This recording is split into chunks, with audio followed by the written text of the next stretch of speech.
தமிழ்நாடு தௌஹீத் ஜமாத் ராமநாதபுரம் தெற்கு மாவட்டம் வெளிப்பட்டினம் கிளையினுடைய தாவா பணிகள் ரொம்ப வீரியமாக நடைபெற்று வருவதை நீங்கள் எல்லாம் அறிவீர்கள்.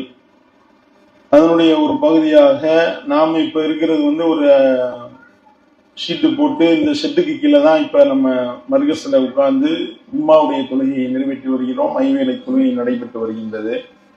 அல்லாஹ்வுடைய மகத்தான அருளால் ஒரு இடத்தை நம்ம வாங்கி அதனுடைய கட்டுமான பணிகள் உங்க கண்ணு முன்னாடியே நீங்க பாக்குறீங்க.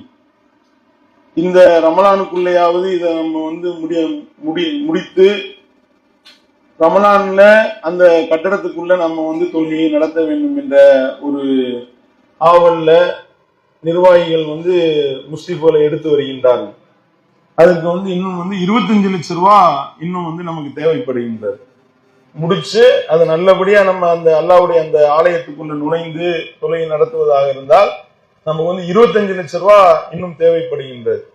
இப்ப இதை நம்முடைய நிர்வாகிகள் ஆலோசனை செய்து என்ன ஒரு முடிவு எடுத்திருக்காங்க அப்படின்னா 2500 பங்குகளாக பிரிச்சிருக்கிறாங்க. ஒவ்வொரு நபருக்கு 1000 ரூபாய். 2500 நபர்கள் கொடுத்தாங்க அப்படின்னா 25 லட்சம் ரூபாய் அல்லாஹ்வுடைய அருளை கொண்டு மிக இலகுவாக இந்த பொருளாதாரத்தை நம்ம திரட்டி நம்முடைய பணிகள் வேகமா முடுக்கி விடப்பட்டால் அல்லாஹ்வுடைய அருளால ரமலானுக்குள்ள இன்னும் 2 மாதங்கள் தான் இருக்கின்றது.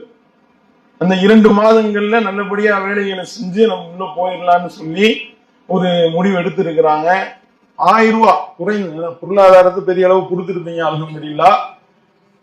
இன்னும் நம்முடைய நண்பர்கள், உறவினர்கள், நம்முடைய தெரிஞ்சவர்கள் எல்லாருக்கும் இந்த செய்தியை கொண்டு போகணும்.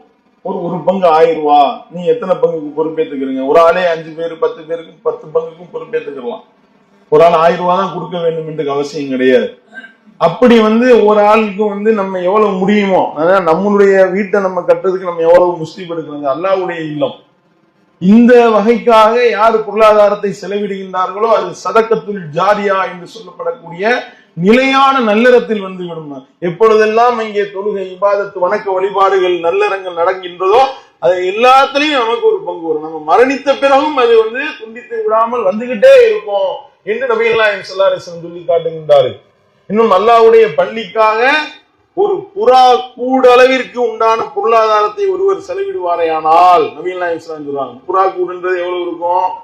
இத்தனைக்கான் பொந்துக்குள்ள போய் புறா அடைந்து விடும். அத்தகைய ஒரு சிறிய இடத்தை ஒருவர் அல்லாஹ்வுடைய பள்ளிக்காக அவர் பொறுப்பேற்றுக் கொள்வாரே ஆனால் அவருக்கு அல்லாஹ் மறுமையில சுவனத்துல ஒரு வீட்டை அல்லாஹ் எழுப்புவான் என்று நபிகள் நாயகம் ஸல்லல்லாஹு அலைஹி வஸல்லம் சொன்னார்கள் என்ற செய்தியை நம்ம பார்க்கின்றோம். அப்ப இது எவ்வளவு பெரிய அல்லாஹ்வுக்கு மிக விருப்பமானது. அஹப்புல் பிலாதி இலல்லாஹி மசாஜிதுஹா, அல்லாஹ்வுக்கு மிக விருப்பமான இடம் இந்த பூமியில அவனுடைய பள்ளிவாசல்கள் தான் என்று நபிகள் நாயகம் ஸல்லல்லாஹு அலைஹி வஸல்லம் சொன்னார். அப்படிப்பட்ட அந்த வகைக்காக நம்ம அல்லாஹ்விடத்துல நல்ல நன்மை எதிர்பார்த்தவர்களாக நம்ம பொருளாதாரத்தை அள்ளி கொடுப்போமையானால் அக்ரிலுல்லாஹ கர்லன் ஹஸனா, அல்லாஹ் சொல்லி காட்டுங்க, அல்லாஹ்வுக்கு அழகிய கடனா கடன் கொடுங்க, அழகிய முறையில எனக்கு கடன் கொடுங்கன்ற அல்லாஹ். வமா துகத்திமு லி அன்ஃபுசிக்கும் மின் கைரின் தஜிதுஹு இன்தல்லாஹ் ஹுவ கைரன் வ அஅஸம அஜ்ரா. நீங்கள் எந்த நல்லறங்களை நீங்கள் முற்படுத்துகின்றீர்களோ அந்த அல்லாஹ்வுக்காக படைத்த இறைவனத்துல கூடிய எதிர்பார்த்து எந்த நல்லறங்களை நீங்கள் முற்படுத்துகின்றீர்களோ அவற்றை எல்லாம் உங்களுடைய இறைவிடம் பெற்றுக்கொண்டே தீருவீர்கள். இதுதான் சிறந்ததும் கூலியில் மகத்தானதுமாக இருக்கின்றது என்று அல்லாஹ் அழகிய ஒரு வர்ணனையை சொல்லி காட்டுகின்றான். அந்த வகைக்காக நம்ம எவ்வளவு கொடுத்தாலும் அல்லாஹ்க்கு கொடுக்கக்கூடிய கடன் அல்லாஹ் மறுமையில பன்மடங்கா நமக்கு திருப்பி தர போதுமானவன் என்பதை சொல்லி 25 லட்சம் ரூபாய்க்கு எவ்வளவு பங்குகள் 1000 ரூபான்ற வீதத்துல எவ்வளவு பங்குகளை நீங்க பொறுப்பேற்றுக் கொள்ள முடியுமோ அவ்வளவு நீங்க ஒத்துழைப்பு கொடுங்க. அல்லாஹ் மகத்தான் அருள் செய்வான் என்பதை சொல்லி